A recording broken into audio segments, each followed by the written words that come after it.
안녕하십니까. 시청자 여러분 안녕하십니까. 금요일 저녁 11시 20분입니다. 너무 늦었네요. 네, 이 금요일 저녁의 라이브, 후라이데이 나이트 라이브입니다. 진아님 들어오셨네요. 안녕하십니까. 네, 안녕하십니까. 네. 자, 오늘은 당신의 은행 예금이 위험하다 파트 3를 할 예정인데요. 파트 1, 2를 뭐 2주에 걸쳐서 제가 진행을 한번 해봤습니다만은, 앞에는 뭐 문제 제기, 그리고 25만 달러 은행 예금 보증 제도의 허점에 대해서 쭉 말씀을 드렸고요. 오늘은 실질적으로 베일인, 은행 디포짓이 사라질 수도 있다라는 주장에 대해서 한번 얘기를 해보도록 하겠습니다. 조금 문제가 있어 보이기도 하고 설득력이 있어 보이기도 하고, 또 이 상원에서는 이 법안을, 개정 법안이 올라가 있는 상황에서 이걸 통과시켜주면 아주 깨끗하게 처리될 거를 왜 처리를 안 해주고 있는지 잘 이해가 안 되고 있는 상황입니다. 밤이 늦었으니까 빨리빨리 진행을 하죠.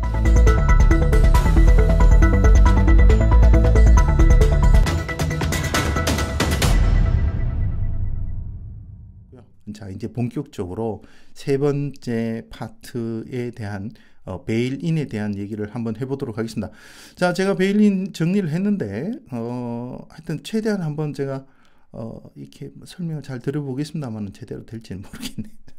자, 한번 보도록 하죠. 자, 베일인의 위험이라고 제가 타이틀을 달았는데요. 이 존 아담스라는 경제학자가 있습니다. 경제학자가 이거를 주장하고 있는데요. 어떤 거를 주장하고 있는지를 하나씩 보도록 하죠. 자, 그 호주 은행들이 베일인이라는 거를, 그러니까 지금 일반인들이 저금해 놓은 예금을 가지고 베일인을 준비하고 있다. 이렇게 지금 얘기를 주장을 하고 있습니다. 최근에 어떤 움직임들이 있었냐 하면요. 은행들이 텀 앤 컨디션을 바꾸기 시작했습니다. 2019년도에 갑자기 은행들이 텀 앤 컨디션을 바꿨는데요. 이 텀 앤 컨디션은 뭘 얘기를 하냐면, 내가 은행에 계좌를 오픈할 때 이렇게 서류를 줍니다. 서류에 사인을 하게 돼 있죠. 그 사인을 할 때 그 텀 앤 컨디션이 쭉 있는데, 그 텀 앤 컨디션을 2019년경에 막 변경을 하기 시작합니다. 그래서 어떤 내용이 변경이 되냐 하면요. 자, 이분이 지금 주장하는 건데 실제로 있는 내용입니다. 그래서 이분이 그냥 단순히 주장을 하신 건가 해서 제가 이 은행에 가서 텀 앤 컨디션을 다운을 받아 봤는데요. 이분이 주장하시는 내용이 그대로 다 들어 있었습니다. 자, 어떤 내용이냐 하면 HSBC가 가장 먼저 텀 앤 컨디션을 변경을 했습니다. 자, 이게 어떤 내용을 변경을 했냐 하면, 지금 아래에 있는 지금 loss of revenue, loss of actual, 뭐 anticipated profits, loss of use of money, 뭐 쭉 이런 얘기를 써놨잖아요. 예금 당사자와 은행 둘 다 이런 거에는 책임을 지지 않는다, 뭐 이런 얘기예요. 여기에서 어떤 게 있냐면 loss of anticipated savings라고 돼 있고, use of money, 요 두 가지 C하고 D, 요 부분이 어떤 얘기냐 하면 당신의 예금에 손실이 발생해도 책임지지 않는다, 이런 얘기입니다. 요런 거가 은행 terms and condition에 포함이 되어 있다는 거죠. 그래서 지금은 앞에 요거는 이 사람이 주장하는 내용을 화면에 캡처해서 갖고 온 거고요. HSBC에 가서 term and condition을 봤더니 요렇게 딱 표기가 되어 있었습니다. 그러니까 이분이 주장하는 거를 확인을 해 봤는데 진짜 그런 내용이 들어 있었어요. 그래서 이 사람이 주장하는 바는 저 C와 D가 어떤 걸 의미하냐면 베일인을 할 수도 있다라는 걸 지금 내포하고 있다, 지금 이렇게 얘기를 하는 거죠. 그래서 HSBC가 그 텀 앤 컨디션을 변경한 지 얼마 지나지 않아서 시중은행들이 텀 앤 컨디션을 변경하기 시작합니다. 자, 어떤 내용들이 들어있냐면 커먼웰스 뱅크에 이렇게 보면 어떻게 되어 있냐면 지금 텀 앤 컨디션을 바꿀 수 있다.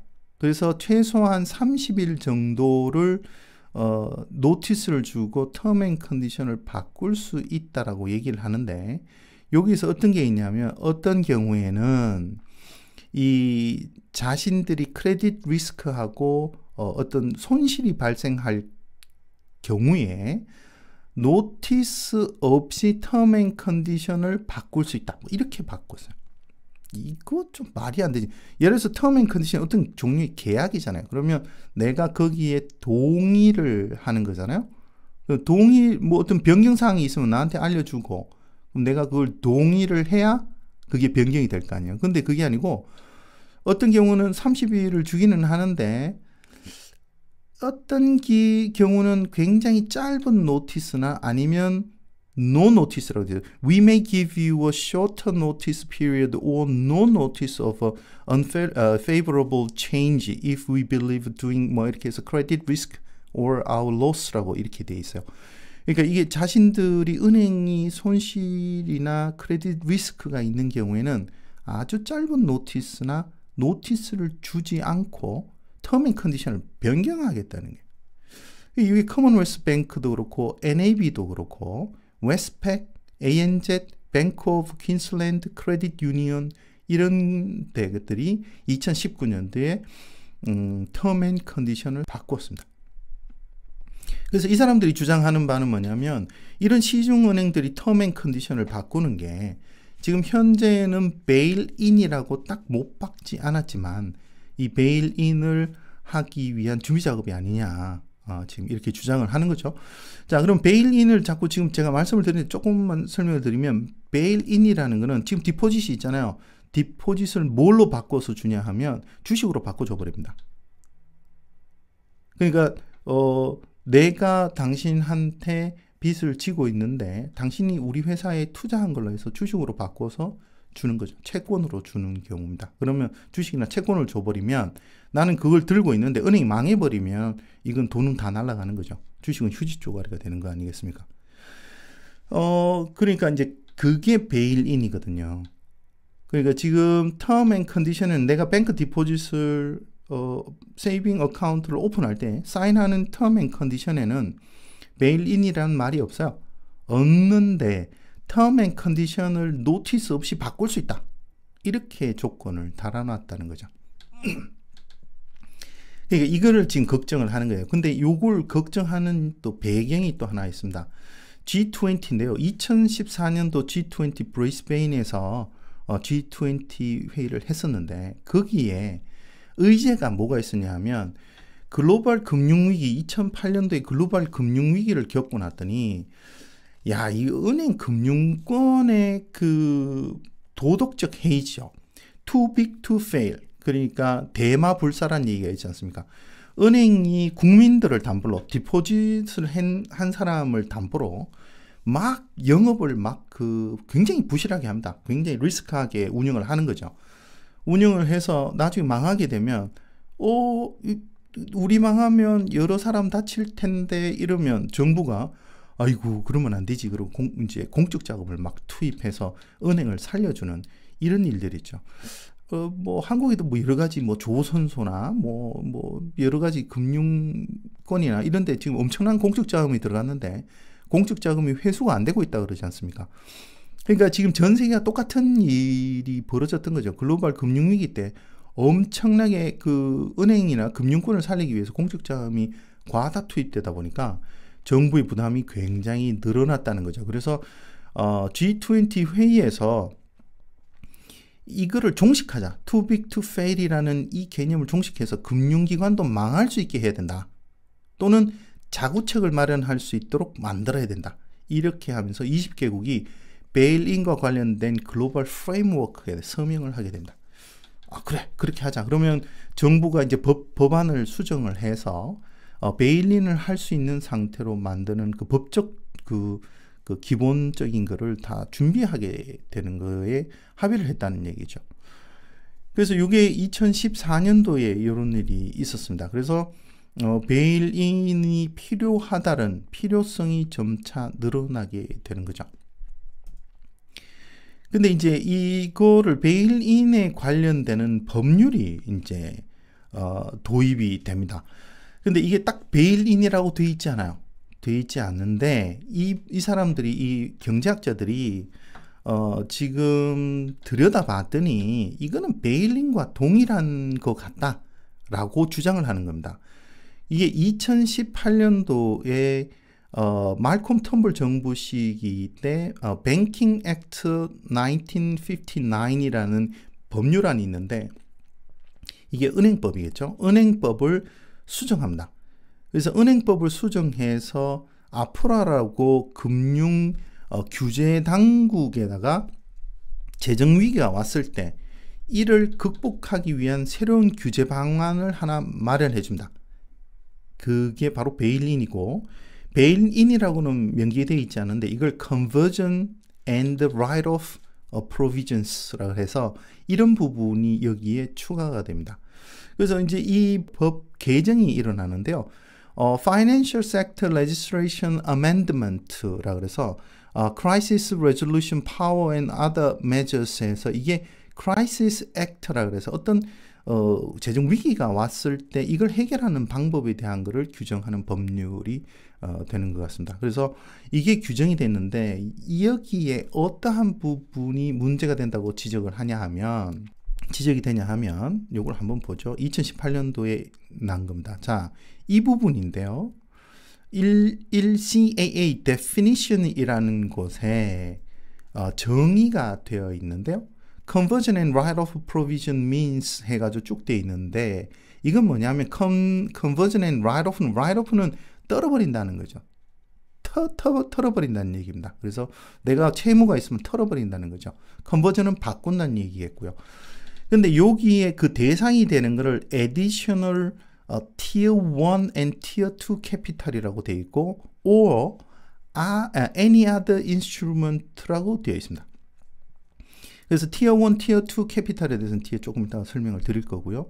Any other instrument, 그러니까 Tier 1 자본과 Tier 2 자본은 컨버전과 라이트오프를 할 수 있는 대상으로 못 박아놓고 그리고 딴 것도 가능하다 이렇게 돼 있는데 지금 이 경제학자 이거를 베일인이 그 디포짓을 은행이 먹어버릴 수 있다라고 주장하는 사람들은 이 any other instrument에 디포짓이 포함이 된다는 거예요. 은행 예금이 포함이 된다는 거예요. 이게 지금 이게 은행 예금이 포함된다 그러고 지금 그 상원의 금융위원회에서 이거를 논의가 있었는데 정부에서는 뭐라 그러냐면 any other instrument에는 일반인이 저금하는 디포짓은 포함이 안 된다. 이렇게 정부는 주장을 하고 있죠.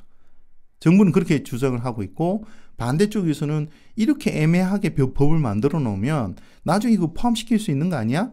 이렇게 지금 얘기를 하고 있는 겁니다. 그래서 저 법률안이 만들어졌는데 애매하게 돼 있다는 거죠. 굉장히 광범위하게 포함시킬 수 있도록 만들어 놨다는 것을 지적하고 있습니다. 그래서 법률이 만들어졌는데 조금 애매하게 돼 있다. 그래서 지금 용어에 보면 Tier 1, Tier 2 캐피탈이라고 돼 있는데 Tier 1 캐피탈은 기본 자본이라고 해서 자본금, 자본준비금, 이익잉여금 등을 얘기를 하고요. Tier 2 캐피탈은 보완 자본이라고 해서 미공개 적립금, 그리고 후순위 채권, 하이브리드 금융상품이라고 돼 있는데요. 하이브리드 금융상품은 CD라고 해서 전환사채, 전환사채라고 얘기를 합니다. 전환사채는 내가 채권을 갖고 있는데 그걸 주식으로 바꿀 수 있는 거를 전환사채라고 그래요. 그런 금융상품들은 Tier 1, Tier 2는 만약에 은행이 부실화돼서 위험하다. 그러면 이 돈이 그죠? 이거를 베일인을 할 수 있도록 하겠다는 겁니다. 근데 지금 other instrument면 이 other instrument는 도대체 뭐냐? 이렇게 되는데 그거는 불명확한 상태입니다. 자, 그러면 시나리오를 어떤 경우에 이렇게 베일인이 일어나느냐 시나리오를 보면 일단 재정위기가 발생합니다. 그러면 앞에서 우리가 얘기했던 은행이 terms and condition을 변경해서 그 term and condition에 베일인이라는 거를 될 수 있다라는 항목을 집어넣는 거죠. 노티스 없이. 은행이 terms and condition을 바꿔 놓으면 아프라가 은행에서 자본 재구성이라고 하는데요. 리캐피탈라이제이션이라고 하는데 자본 재구성을 지시를 하게 되면 그때 은행이 요거를 베일인을 해서 지금 은행 디포짓을 자기들이 주식으로 전환하면서 자신들의 유동성을 확보를 해서 또 갚아야 될 돈들을 안 갚으면서 재정 상태를 건전화한다는 얘기입니다. 자, 이런 식으로 진행이 된다는 거죠. 지금 이게 베일인의 위험입니다. 지금 이 사람들이 주장하는 바가 그렇습니다. 어떻게 해결하려고 지금 하고 있냐면 지금 보시면 중간에 있는 게 시티즌스 파티라는 게 있고 지금 왼쪽에 지금 보시면 유명하신 아주머니 계시죠. 폴린 헨슨이고 저게 원네이션 파티입니다. 지금 현재 원네이션 파티에 세네터 말콤 로버츠라는 분께서 지금 개정안을 발의를 해놓으신 상태입니다. 저분이 개정안을 발의를 했고 원네이션이 발의를 했고 지금 시티즌스 파티의 이분이 시티즌스 파티가 법안 초안을 만들어서 여기 지금 시티즌스 파티는 상원에 의석이 없어요. 상원에 의석이 없어서 법안을 발의할 수 없으니까 요거를 원네이션과 합작을 해서 지금 상원에다가 발의를 해놨습니다. 이분이 지금 로버트 바윅이라는 분인데요. 이분이 여러 군데 지금 유튜브나 이런 데 나가서 계속 인터뷰를 하고 그 다음에 시티즌스 파티는 지금 화면 제가 캡처한 게 Stop Bail In이라고 되어 있지 않습니까? 이 사람들이 지금 캠페인을 하고 있는데 지역에 있는 MP하고 세네터한테 이거 우리 베일린 이거 되는 거야? 어떻게 안 되는 거야? 이런 식으로 우리가 관심을 가지고 있다라는 거를 자꾸 보여주면 상원에서 개정 법안이 통과될 수도 있다고 지금 주장을 하고 있는데 근데 이분은 솔직히 저희 입장에서는 좀 마음에 안 드는 정당이긴 해요. 원네이션 파티가 상당히 극우잖아요. 그죠? 근데 이 시티즌스 파티는 극우에서 조금 더 극우로 나간 쪽입니다. 이분들이 케이터스 파티하고 시티즌스 파티하고 그리고 원네이션 파티가 거의 같은 쪽인데 오히려 원네이션 파티가 좀 순해 보이는 정도죠. 이 두 파티의 그 케이터스 파티하고 시티즌스 파티에 비하면 이쪽이 상당히 극우 성향인데 일단 정당히 극우 성향이긴 한데 이 사람들이 발의해 놓은 법안이 우리한테 도움이 된다 그러면 조금 관심을 가지고 보는 것도 좋지 않겠나 싶은 생각은 듭니다. 자, 이 두 분이 주장하고 있는데 어떻게 바꾸자 그러냐 하면 지금 그 법률 안에 이렇게 보시면 거기에 용어 설명이 되어 있어요. definition이라는 게 있는데 거기다가 bail-in이라는 것들 집어넣어서 확실하게 하자. bail-in이라는 것은 어떤 거다라는 거를 표시를 해놓고 그죠?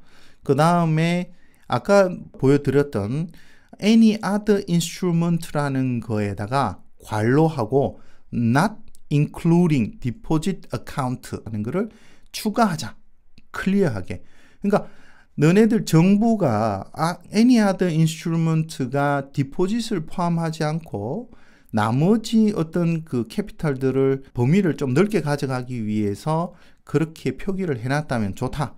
그 대신에 디포짓은 포함이 안 된다는 것을 명시하자. 이렇게 얘기를 했습니다. 그래서 그 밑에 보면 디포짓 어카운트는 어떤 의미인가를 쭉 설명을 해놨습니다. 그래서 굉장히 짧습니다. 2페이지짜리 개정안이에요. 2페이지짜리. 이 개정안을 지금 상원에다가 지금 내놓은 상태입니다.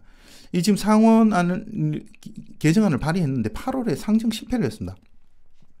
상정을 못했어요. 그래서 지금 11월 달에 다시 한번 시도를 하는데 그래서 지금 시티즌스 파티가 굉장히 열성적으로 지금 이 일을 하고 있고 몇몇 지금 경제학자들이 유튜브나 이런 걸 통해서 굉장히 많이 지적을 하고 있는 상태입니다. 그래서 11월 달에 이게 지금 어떻게 될지 상당히 궁금해지는데요. 근데 지금까지 제가 지금 이 주장에 대해서 쭉 말씀을 드렸잖아요. 그죠? 근데 말씀을 드렸는데 이게 단순 음모론이라고 보기는 조금 애매해요. 그죠? 왜냐하면 실질적인 법률안 개정안이 지금 나와 있는 상태고 그 다음에 terms and condition이 바뀌었다는 것도 사실이고 그죠? 그리고 지금 G20에서 베일인을 각국에서 고려하고 법률을 제정하라고 권고했고 호주에도 거기서 적극적으로 하겠다고 얘기를 한 상태고, 자, 이런 상태에 이런 모든 것들을 보게 되면 전혀 허무맹랑한 소리라고 보기도 좀 애매하지 않습니까? 근데 보다가 뭐가 하나 눈에 띄어서 제가 물음표 해놨는데, 자, 한번 보죠. 이 메신저, 그러니까 이 말을 주장하는 사람들의 백그라운드 어떤지를 제가 한번 봤는데요. 자, 보죠. 존 아담스라는 분이 지금 이걸 적극적으로 하고 있다고 말씀드리지 않았습니까? 근데 저기 보시면 뭐라고 되냐면 as good as gold Australia라는 게 있죠. 저기 회사입니다, 회사. 저 회사가 뭐지? 그러고 찾아봤더니 금 파는 회사예요, 금. 자, 금 파는 회사다. 잘 생각해 보십시오. 뱅크 디포짓이 위험하다. 이렇게 얘기를 하면 사람들이 어떻게 하겠습니까? 야, 그 은행에 돈을 넣어놓으면 금융위기가 와서 은행이 위험해지면 내 돈이 없어져. 자, 그러면 야, 은행 디포짓을 빼자. 자, 그럼 돈을 뺐어요. 그럼 현찰을 들고 있으면 위험하잖아요. 그럼 할 수 있는 방법이 두 가지죠. 뭐 주식이나 채권을 사거나 아니면 금을 사거나. 이분이 이쪽 관련이 있으세요? 이런 주장을 펼치는데, 가만 있어봐. 이건 제 생각이에요. 그러니까 아니 이 주장에 저희가 있는 건 아닐까? 이분이 주장하는 게 이제 금값이 엄청나게 오른다라는 걸 주장을 하시는 분이에요. 그게 다 관련이 있는 거 아닐까? 뭐 이런 생각이 또 들기도 하고요. 뉴질랜드요. 자, 뉴질랜드도 베일인과 관련해서 여러 가지 얘기가 있었습니다. 그래서 could New Zealand be Cyprus라고 돼 있죠. Cyprus가 뭐냐면 사이프러스에서 베일인이 일어났어요. 그래서 국민들이 디포짓에 뭐 한 46%, 50% 이상을 날린 이런 문제가 있었습니다. 그래서 뉴질랜드가 사이프러스화 되는 거야? 라고 주장하는 분의 유튜브가 있더라고요. 그렇게 봤는데 이분 어디서 이걸 주장하나 봤더니 골드 서바이벌 가이드라고 돼 있어요. 이분도 금을 파는 분들인 것 같아요. 그래서 주장은 그렇습니다. 자, 이런 분들이 주장을 하기는 하는데요. 저는 어떻게 생각하냐면 이게 그 사람들이 어떤 의도를 가지고 주장했던 어쨌든 간에 지금 법률안이 조금 불확실하게 되어 있는 건 사실이지 않습니까? 그죠? 거기에다가 not include deposit이라고 딱 이렇게 표시해 주면 아주 클리어하잖아요. 그렇게 클리어하면 아무 문제가 없는 거죠. 근데 이 얘기가 나올 때 어떤 배경이 있었냐면요. 은행이 지금 터մ 앤 컨디션을 바꿨죠. 그리고 최근에 어떤 일들이 있었냐면 정부가 현찰을 못 쓰게 막으려고 하는 시도가 있었습니다. 그래서 현찰을 10,000불 이상을 가지고 무슨 물건을 사게 되면 2년 이하의 징역에 처하겠다라는 법률안을 내놨었습니다. 근데 이것도 마찬가지 시티즌스 파티가 굉장히 반대를 하고 캠페인을 많이 했습니다. 그래서 결국은 이게 부결이 돼버렸죠. 그래서 캐시를 사용을 금지하는 것을 일단 원네이션하고 시티즌 파티가 해서 그걸 막았다고 자기들이 그렇게 주장을 하죠. 어쨌든 그게 통과가 안 됐습니다. 그러고 나서 그 일이 있고 부자들이 현금을 많이 은행에 보유하고 있는 사람들이 대량으로 돈을 빼내고 있다는 뉴스가 떴었어요. ABC에서. 그래서 현찰을 못 쓰게 하고, 그러면 현찰을 못 쓰면 어떻게 해요? 은행에 넣어야 되지 않겠습니까? 그럼 은행에 넣어놓은 상태에서 베일인이 되면 은행은 재정적 상태가 훨씬 더 좋아지겠죠. 그러니까 이게 음모론이에요. 음모론. 몇 가지의 사건 몇 개를 가지고 하나 둘 나오는데 거기다가 베일인을 탁 얹으니까 스토리가 굉장히 되게 있어 보이잖아요. 그래서 지금 ABC 뉴스에서도 이거를 한 8월 달인가요?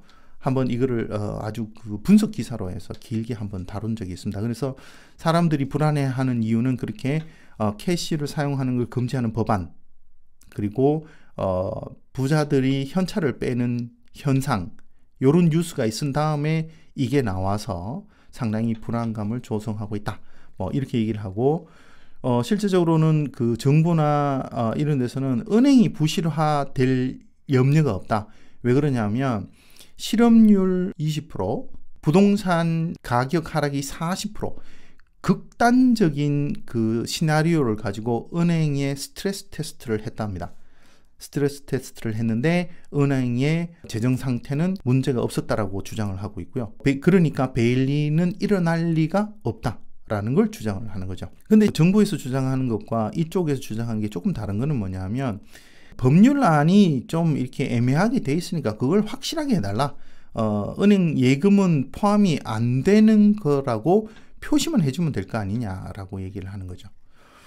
그렇게 표시를 해주게 되면 깨끗하잖아요. 그죠? 뭐 그러면 뭐 그거 가지고 왈가왈부 할 필요가 없잖아요. 저 개인적으로는 뭐 이 사람들의 의도가 어디에 있건 왜 이런 주장을 했든 상관없이 그 애매한 법안에 있는 문구를 확실하게 바꾸는 거는 의미가 있겠다. 이런 생각을 합니다. 그래서 11월 달에 어떻게 진행되는지를 한번 살펴보기로 하죠. 그래서 만약에 이 법안이 통과됐다. 그러면 이제 걱정을 안 해도 되는 거죠. 두 다리 뻗고 있으면 됩니다. 그렇지 않다 그러면 조금 한번 생각을 해봐야 되겠죠. 네, 그렇습니다. 그래서 지금까지 제가 또 준비한 내용은 다 전해드렸습니다. 그럼 11월 상황 보고 돈 인출해야 할까? 이거 모르겠습니다. 그 정도는 아닌 것 같고요. 그러니까 이게 패닉 되실 필요는 없을 것 같고요. 돈을 뭐 인출까지 지금 왜냐하면 상황을 보시면 돼요. 지금 이 상황 어떤 걸 상정해 놓고 있냐면 은행이 망할 것 같으면 이런 조건이 달려 있거든요. 근데 지금 봐서는 은행이 망할 것 같지는 않거든요. 왜냐하면 부동산 시장을 잘 보십시오. 부동산 시장이 지금 현재 뭐 한 2, 3% 이렇게 지금 떨어졌다고 얘기를 하거든요. 뭐 2, 3%, 4%, 5% 어떤 지역은 오히려 올랐다고 얘기를 하고 있습니다. 제가 말씀드리는 거는 그 평균적으로 지금 발표되는 게 예를 들어서 이게 팍팍 떨어지고 있다. 막 이렇게 나오면 요거는 문제가 되는 거죠. 그때 대해서 뭐 인출을 할 건지 말 건지는 그때 가서 결정하시고요. 11월 달 상황 보고 뭐 이게 법안이 통과 안 됐다 그래서 당장 돈을 찾아야 될 이유는 전혀 없습니다. 어이구 12시간 넘어 버렸는데요. 어이구 들어주셔서 대단히 감사하고요. 저는 그러면 다음 주에 또 뵙고요. 네, 고맙습니다. 얘기가 너무 길어지네요. 네, 고맙습니다. 저 다음 시간에 뵙도록 하죠. 네, 고맙습니다. 끄기 전에 구독하기, 좋아요 눌러주시고요.